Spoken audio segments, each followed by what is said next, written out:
আসসালামু আলাইকুম রহমতুল্লাহ বারাকাতুহ। আমাদের সমাজে দিন দিন মুনকিরে হাদিসকে অস্বীকার করার ফিতনা মাথা চাড়া দিয়ে উঠতেছে এবং দেখা যাচ্ছে অনেক বড় বড় প্রসিদ্ধ বক্তা তারাও এই সমস্ত মুনকিরে হাদিসদের সাথে নব্য মুতাজিলাদের সাথে কাঁধে কাঁধ মিলিয়ে তাদের কার্যক্রমের সাথে সম্পৃক্ত হয়ে মুসলমানদের অন্তরে হাদিস সম্পর্কে সন্দেহ সৃষ্টি করার চেষ্টা চালিয়ে যাচ্ছে। এই জন্য মুনকিরে হাদিসদের কিছু প্রাথমিক যুক্তির আমরা জবাব দিতে চাই আজকের এই ভিডিওতে। প্রথম কথা হচ্ছে হাদিসের অস্তিত্বহীনতাই কোরআনের অস্তিত্বহীনতা। কেন? রাসূল সাল্লাল্লাহু আলাইহি ওয়াসাল্লাম একজন নবী হিসেবে তার মুখ দিয়ে যেমন কোরআন বের হতো তেমনি তার মুখ দিয়ে হাদিস বের হতো। আমাকে এবং আপনাকে এটা বুঝতে হবে, হাদিস এবং কোরআন একই মুখ দিয়ে বের হয়েছে। সেই মুখটি ছিল মুহাম্মদ সাল্লাল্লাহু আলাইহি ওয়াসাল্লামের। আর আমাকে এবং আপনাকে এটাও বুঝতে হবে যে মুহাম্মদ সাল্লাল্লাহু আলাইহি ওয়াসাল্লাম সবসময় শুধু কোরআন তেলাওয়াত করতেন তা নয়, কোরআন তেলাওয়াতের বাইরেও তিনি কিছু বলতেন যেগুলোকে বলা হয় হাদিস।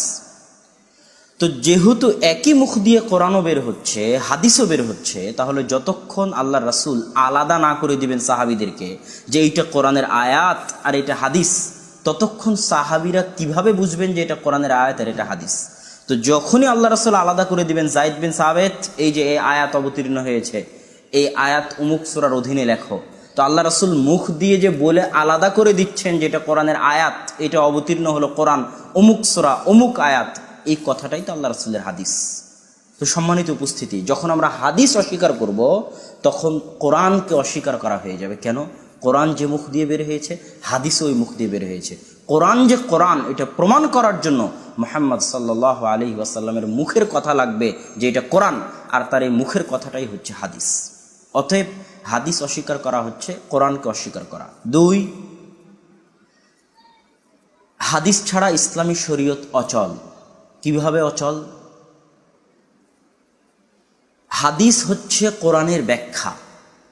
যেমন একটা মানুষ যদি মারা যায়, তার মৃত্যু থেকে নিয়ে কাফন, দাফন, জানাজার সালাত, গোরস্থানে মাটি দেওয়া, কবরস্থানে মাটি দেওয়া, সব কিছুর বিষয়ে আপনি কোরআনে কোনো দিক নির্দেশনা পাবেন না। পুরোটাই আপনাকে হাদিস থেকে নিতে হবে। তাহলে যারা হাদিসকে অস্বীকার করবে তাদের জানাজা, কাফন, দাফন, গোসল, মাটি, গোরস্থানে মাটি দেওয়া কিভাবে সম্পূর্ণ হবে? একজন মুসলিমের কিভাবে সম্পূর্ণ হবে যদি সে হাদিসকে অস্বীকার করে?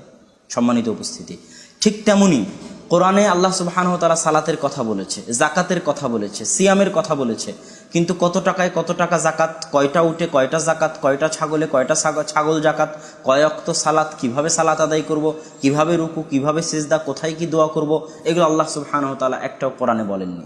সেগুলো রাসূল সাল্লাল্লাহু আলাইহি ওয়াসাল্লাম তার হাদিসে বলে গেছেন। অতএব ঠিক তেমনি আরও বহু উদাহরণ দেওয়া যাবে। আল্লাহ কোরআনে বলছেন হুররিমাত আলাইকুমুল মাইতাতু ওয়াদ-দাম, আল্লাহ সুবহানাহু ওয়া তাআলা তোমাদের জন্য রক্ত এবং মৃত জিনিস হারাম করে দিয়েছে। কিন্তু আমরা মৃত মাছ খাই, আবার কলিজা খাই, কলিজা তো রক্তপিণ্ড। তাহলে কোরআনের আয়াত অনুযায়ী আমরা হারাম খাচ্ছি, কিন্তু এটা ব্যাখ্যা করে দিয়েছে আল্লাহ রাসূল যে না, তোমাদের জন্য দুটি মৃত জিনিস জায়েজ, একটি হচ্ছে মাছ আর একটি হচ্ছে টিড্ডি পাখি, ফড়িংয়ের মতো দেখতে। আর তোমাদের জন্য দুটি রক্তপিণ্ড হালাল, একটি হচ্ছে কলিজার টুকরা আর একটি হচ্ছে হৃৎপিণ্ড, এই দুইটা রক্তপিণ্ড তোমাদের জন্য হালাল। তো যখনই রাসূল সাল্লাল্লাহু আলাইহি ওয়াসাল্লামের হাদিস আসবে তখনই সেটা কোরআনের ব্যাখ্যা হয়ে যাবে। আমরা হাদিস ছাড়া ইসলামী শরিয়া মানতে পারবো না। 3, আল্লাহ সুবহানাহু ওয়া তাআলা চাইলে কোরআনকে জিবরাইলের মাধ্যমে পাঠিয়ে বলতে পারতেন দুনিয়ার মানুষকে, এই দুনিয়ার মানুষ, এই নাও প্রিন্টেড কোরআন, স্বর্ণাক্ষরে কোরআন লিখে দিয়ে গেলাম, এই কোরআন তোমরা মানো এবং মেনে চলো। এটা আল্লাহ পারতেন, কিন্তু আল্লাহ সুবহানাহু ওয়া তাআলা এটা করেননি। 40 বছর যখন একজন রাসূলকে আমিন, সাদিক, ন্যায়পরায়ণ, সত্যবাদী বানিয়ে 40 বছর যাবৎ বানিয়ে তারপরে 23 বছর যাবৎ ধীরে ধীরে আস্তে আস্তে একটা কোরআন তিনি অবতীর্ণ করেছেন বিভিন্ন ঘটনার পরিপ্রেক্ষিতে। তাহলে একজন মানুষের উপর এই দায়িত্ব দিয়ে 23 বছর যাবৎ আস্তে আস্তে কোরআন অবতীর্ণ করার পিছনে উদ্দেশ্য কি হতে পারে? কারণ কি হতে পারে? একটাই কারণ, যে রাসূল সাল্লাল্লাহু আলাইহি ওয়াসাল্লাম নিজে বাস্তবে আমল করে দেখিয়ে দিবেন, মানুষকে বুঝিয়ে দিবেন কোরআনের অর্থ, কোরআনের উপর কিভাবে আমল করতে হয়। তাহলে আজ থেকে 1400 বছর আগে যদি সাহাবীদের এটার প্রয়োজন থাকে যে একজন নবী পাঠিয়ে তাদেরকে আমল করে দেখিয়ে দিতে হবে যে কোরআনের উপর কিভাবে আমল করতে হয়, আজ 1400 বছর পরে কি সেটার প্রয়োজন নাই? অবশ্যই আছে। যদি আপনি বলেন প্রয়োজন নাই, তাহলে মুহাম্মদ সাল্লাল্লাহু আলাইহি ওয়াসাল্লামের 23 বছরের জীবনকে আপনি সরাসরি ডাস্টবিনে নিক্ষেপ করে দিবেন। সেই 23 বছরের জীবনকে আপনি সরাসরি বৃথা প্রমাণ করবেন, নাউজুবিল্লাহ। যদি তার ওই 23 বছরের জীবনের প্রয়োজন তখন থেকে থাকে, আজও তার প্রয়োজন আছে। সেই 23 বছরের জীবন কোথায় সংরক্ষিত আছে? হাদিসে আছে। অতএব আপনি হাদিসকে অস্বীকার করতে পারেন না, হাদিস আপনাকে মানতেই হবে। 4, যারা হাদিসের উপর অভিযোগ উত্থাপন করে হাদিসের সংকলনকে সামনে রেখে, যে আজ রাসূল সাল্লাল্লাহু আলাইহি ওয়াসাল্লামের মৃত্যুর 150-200 বছর পরে সহিহ বুখারী, সহিহ মুসলিমের লেখা হয়েছে, চয়ন হয়েছে, তাহলে এটাকে কিভাবে আমরা সঠিক গ্রন্থ বলে মানব? কিভাবে বলবো যে এটা আল্লাহ রাসূলের হাদিস? যদি আমরা এটা প্রমাণ করতে চাই যে এটা রাসূল সাল্লাল্লাহু আলাইহি ওয়াসাল্লামের হাদিস, তাহলে আমাদেরকে এটার প্রমাণ কি? যারা হাদিস অস্বীকার করে তারা এই যুক্তিটা দেয়। তাদের এই যুক্তির উত্তরে আমরা বলতে চাই, সম্মানিত উপস্থিতি, যে সাহাবায়ে কেরাম কয়েকভাবে রাসূল সাল্লাল্লাহু আলাইহি ওয়াসাল্লামের হাদিসকে সংরক্ষণ করেছেন। এক, ধরেন আপনি কোনো আপনার প্রিয় বন্ধু, আপনার ভালোবাসার মানুষ, তার সাথে একটা দিন কাটালেন। তার সাথে একটা দিন কাটালে কি আপনাকে মুখস্থ করা লাগবে যে আমি তার সাথে এতটার সময় গেছি, এই এই এই এই করেছি, এটা মুখস্থ করা লাগবে? বাংলাদেশের প্রধানমন্ত্রী, আপনার কোনো প্রিয় নায়ক, তার সাথে আপনি একটা দিন কাটালেন, কিভাবে কাটালেন এটাকে মুখস্থ করা লাগবে? লাগবে না। সাহাবায়ে কেরাম রাসূল সাল্লাল্লাহু আলাইহি ওয়াসাল্লামের সাথে সকাল সন্ধ্যা 5 ওয়াক্ত সালাত আদায় করতেন।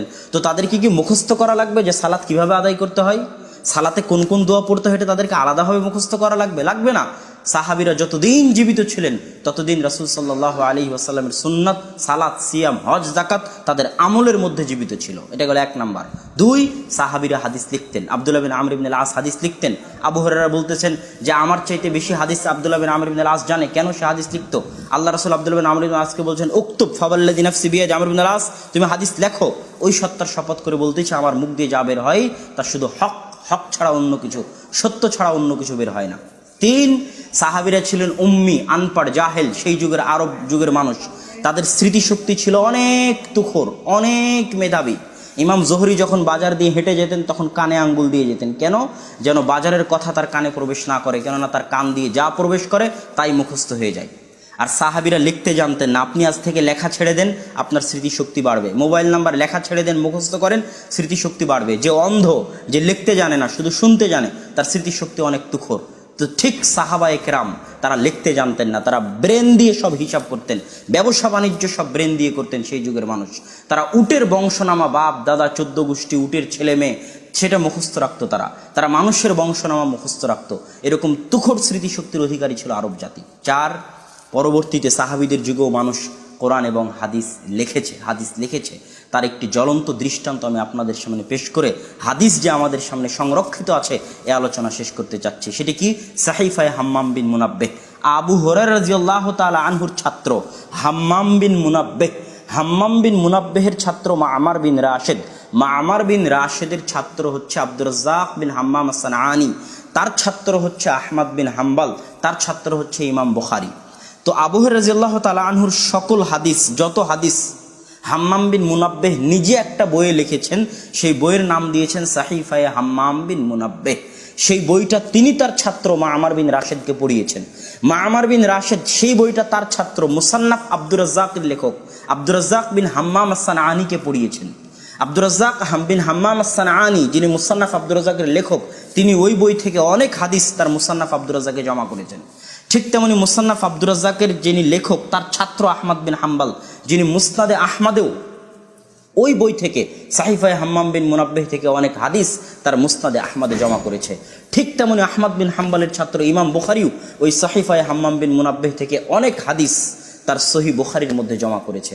আজ 1400 বছর পরে পাকিস্তানের একজন গবেষক ডাক্তার হামিদুল্লাহ যখন জার্মানির বার্লিন লাইব্রেরিতে সেই সাহিফায়ে হাম্মাম বিন মুনাব্বিহের ওই পুরাতন কপিটা, ওই আসল পাণ্ডুলিপিটা হাতে পায়, তখন সাথে সাথে সে মিলিয়ে দেখতে চায় যে ওই সাহিফায়ে হাম্মাম বিন মুনাব্বিহের যে হাদিসগুলো মুসনাদে আহমদে ছিল, যে হাদিসগুলো ইমাম আহমদ তার মুসনাদে আহমদে জমা করেছিলেন, যে হাদিসগুলো ইমাম আব্দুর রাজ্জাক তার মুসান্নাফ আব্দুর রাজ্জাকে জমা করেছিলেন, যে হাদিসগুলো ইমাম বুখারী তার সহিহ বুখারীতে জমা করেছিলেন, ওই বই থেকে নিয়ে, সাহিফায়ে হাম্মাম বিন মুনাব্বিহ থেকে নিয়ে সেগুলোর সাথে তিনি মিলিয়ে দেখলেন।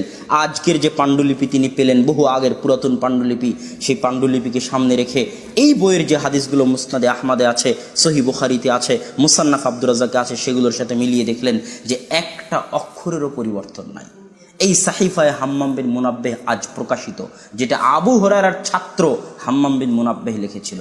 এই সাহিফায়ে হাম্মাম বিন মুনাব্বিহ হাদিস যে সংরক্ষিত তার সবচেয়ে জ্বলন্ত উদাহরণ।